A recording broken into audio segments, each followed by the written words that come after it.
Let's look at the theory of day lighting control and open loop systems. Now we're just going to go old school on this, and I'm going to use a sheet of paper and just draw on it because I don't want to spend all day putting together a complicated presentation for this. Get it in your head that your open loop sensor will be looking outside the area. Alright, it's looking for an indication of daylight, if you will, outside of the area of interest that the lights are in. Okay, it can't see the contribution of its own lighting, and that makes it open loop. It also means that it's not going to be able to self-calibrate the system because it's not going to have any idea what each stage of lights produces for illumination inside the space. You will, because you will find a reference location, which is a task location of interest to you, and you're going to need to leave your light meter pickup there throughout this entire setup procedure. But before we go to actually setting up the equipment, let's take a look at how this is going to work. There are three things you're going to need to know to set up an open loop system, switched or continuously dimmed, either one. You're going to need to know the relationship between what the open loop system sensor sees, the system sensor, versus what your light meter sees at your location of interest. You need to know the relationship between those two light levels. You also need to know what the contribution of each stage, or at least of the lighting in the room if it's continuously dimmed, what that electric lighting contribution to the area is.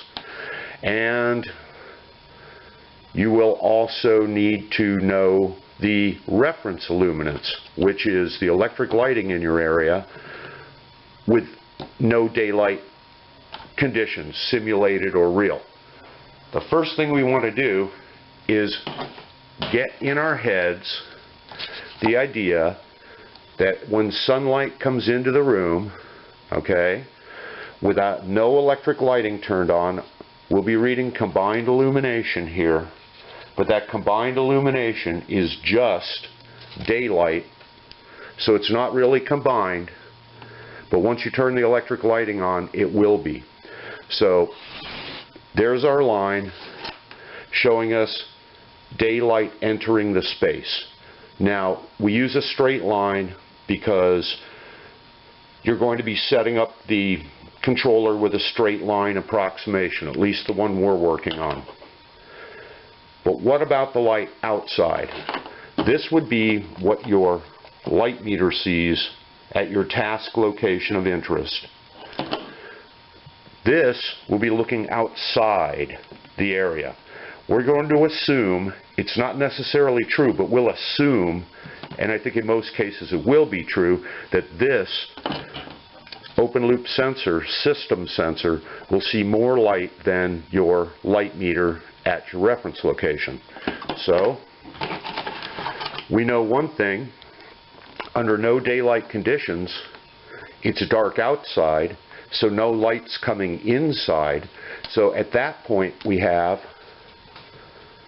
a relationship between the two levels. We have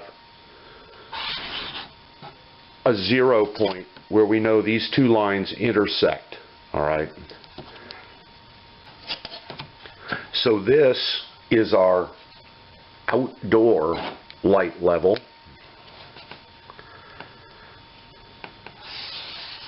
And this is our indoor light level, just from daylight. Just from daylight. This represents what the system sensor would see, and this represents what our light meter would see. And at any point along this, during daytime hours, when we just have daylight coming in, we can find 2 points by taking readings at the same time, and these numbers will give us a ratio.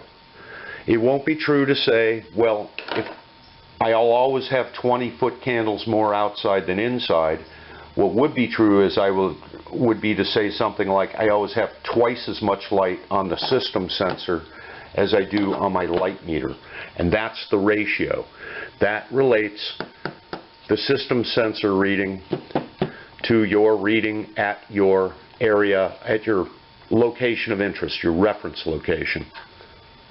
Now these readings have to be taken with no electric lighting on, so that you have some idea of the relationship between your point of interest and what the system sensor is seeing.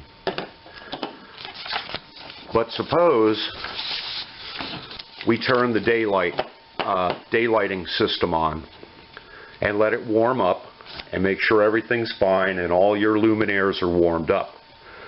We're not going to be, our combined illumination in the space will no longer be zero because we have electric lighting on in the space. Okay?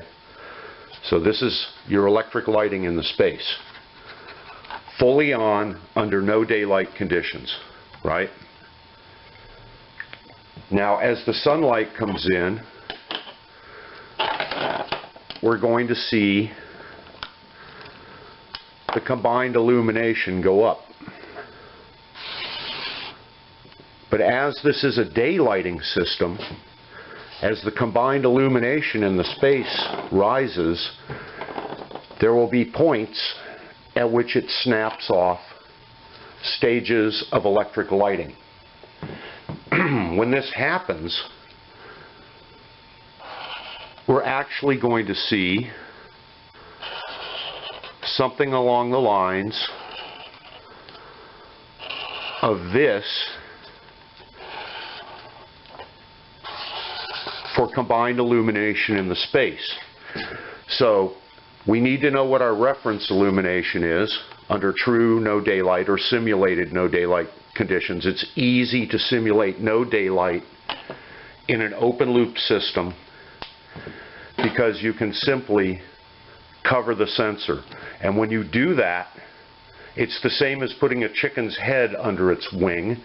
You fool the chicken into thinking it's nighttime, so it calms down. In this case, you fool the system into thinking it's nighttime, so it brings all of its lights on.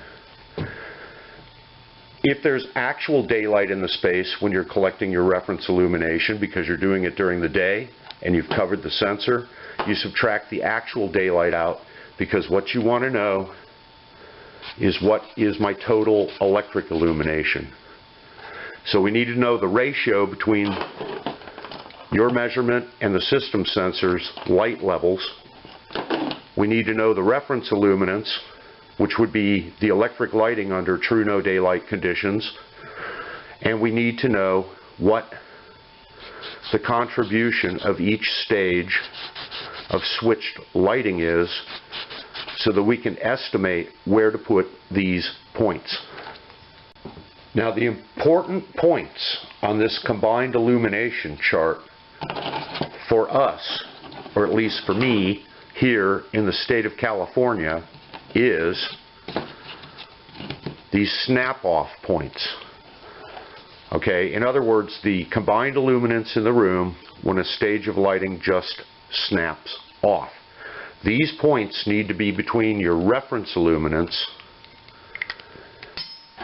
and 1.5 times your reference illuminance, or 150% of your reference illuminance. So these little snap-off points, they all need to reside within this zone for the thing to be legal in the state of California. Okay.